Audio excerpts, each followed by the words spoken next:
नमस्कार, समय का सच में आपका स्वागत है और मैं हूं आपके साथ पूनम जैन। चलिए शुरुआत करते हैं खबरों की।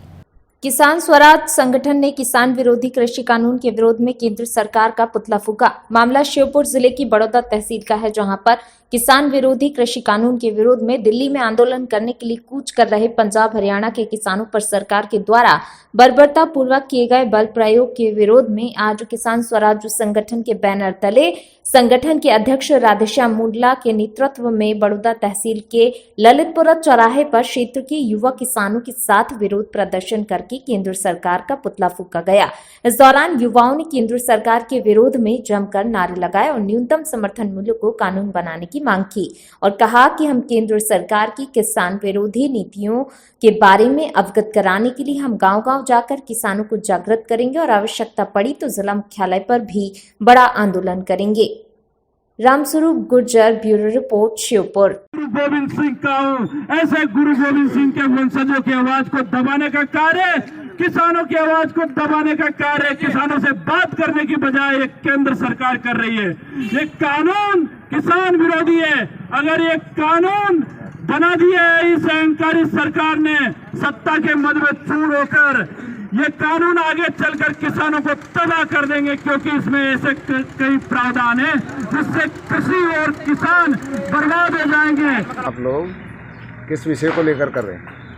आज जो हमारा विरोध प्रदर्शन था किसान स्वराज संगठन के माध्यम से, वो हमारा विरोध था कि जो कृषि कानून अभी बनाए गए केंद्र सरकार के द्वारा, जिसके अंदर हमारी जो मुख्य मांग है किसान स्वराज संगठन के माध्यम से कि पहली चीज़, जब 3 कानून आप बना सकते हो संसद में बैठ कर के, तो एक अमेंडमेंट और लाना है कि जो उसके अंदर एमएसपी गारंटेड हो जाए। गारंटेड एमएसपी होने के बाद के अंदर कि जो किसान अपनी फसल को जो बेचता है उसका एक न्यूनतम समर्थन मूल्य तो उसको मिले।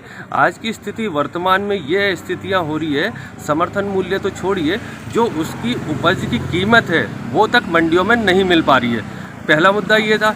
दूसरा, जो केंद्र सरकार ने आज जिस तरीके से किसान पंजाब से चल कर के दिल्ली में जा कर के अपना 2 दिवसीय धरना देना चाह रहे थे, उनको केंद्र सरकार के इशारे पर जिस तरीके से हरियाणा सरकार ने करनाल के अंदर और अंबाला के अंदर जो बॉर्डर को सील करके रोक करके और उनके ऊपर जिस तरीके से उन्होंने वाटर कैनन का प्रयोग किया, और सुबह मैं टीवी पे भी देख भी रहा था न्यूज़ के ऊपर कि आंसू गैस के गोले भी छोड़े गए हैं।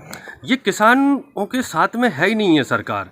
अगर किसानों से वार्तालाप करनी चाहिए थी, सरकार को बात करनी तो जा रहे थे वहाँ पे 2 दिन का धरना देने के उपरांत के अंदर बात करनी थी, और सीधा साफ उनका एक ही मुख्य उद्देश्य था कि हम एमएसपी कानून बनाया जाए, और जो मंडियों को जिस तरीके से क्रमबद्ध ख़त्म किया जा रहा है वो ख़त्म न करते हुए एक सरकार का एक निर्धारित करें। उसके ऊपर हम लोगों ने आज जिस तरीके से सरकार ने, केंद्र सरकार ने किसानों को दमन की नीति के साथ में, उनके साथ में केंद्र सरकार का पुतला दहन किया है। किस मांग को लेकर आपका विरोध प्रदर्शन?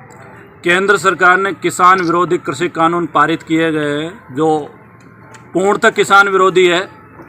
वो किसान अमल में आते हैं तो भविष्य में किसान निश्चित रूप से तबाह हो जाएगा, क्योंकि उसमें कई ऐसे काले प्रावधान हैं जो किसान हितैषी बिल्कुल नहीं है।